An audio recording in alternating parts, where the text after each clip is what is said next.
I'm going to show you how to flood test a curbless entry shower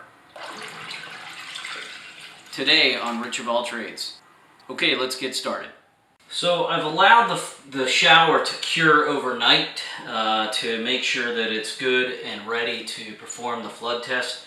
And I needed to create some sort of a wall. So what I did is I took a piece of plywood and just created kind of a little L shape so that it can go up against this wall and up against this wall, and then I can add some weight underneath it to kind of keep the water from pushing the wood away. So essentially what I'm going to do is bring this over right here and put it up against the wall nice and tight, and then I got a couple of the boxes of tile.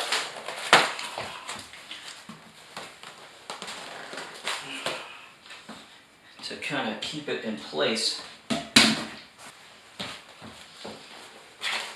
so that it doesn't move anywhere.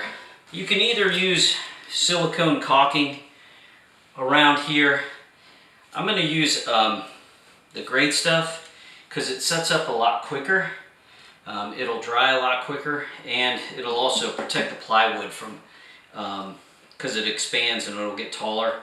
And I'm only going to put 2 inches of water in here, so once this expands out, basically it'll kind of protect the wood from getting wet and absorbing a bunch of the water.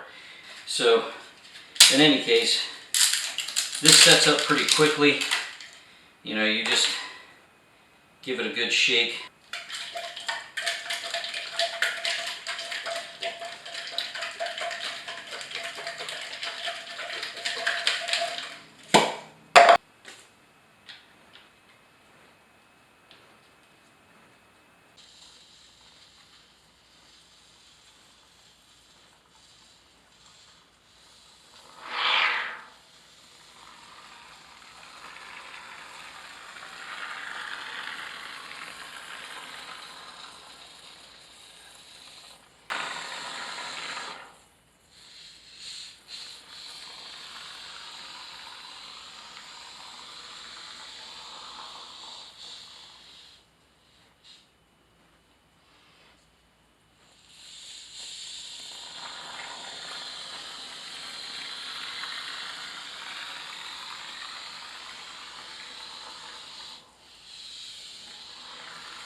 So now that we've got this sprayed out, we just need to let it set up for about 15 minutes so that it gets hard, and it will protect the plywood, and it'll also keep the water from seeping out the corners.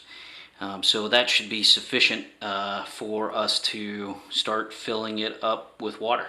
While we're waiting for the spray foam to set up, we can go ahead and install the plug into the drain. And I got a 2-inch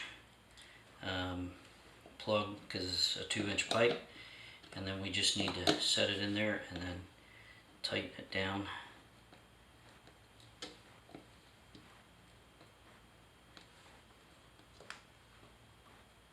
It's been about 20 minutes and it's tacked up pretty good, so I think this is the moment of truth. We'll start filling it up with some water.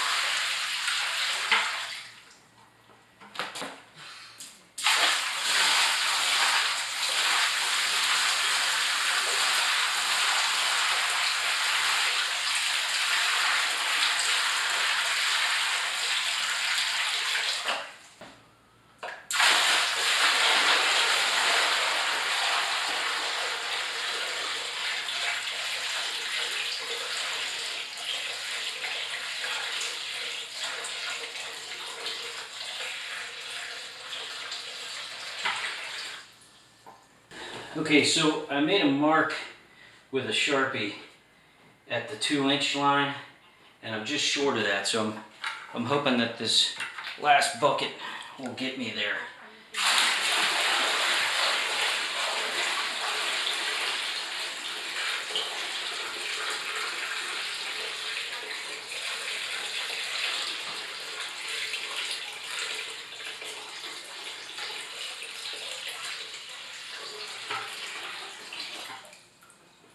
It's right at the base of that blue line right now, so that's going to be my watch mark.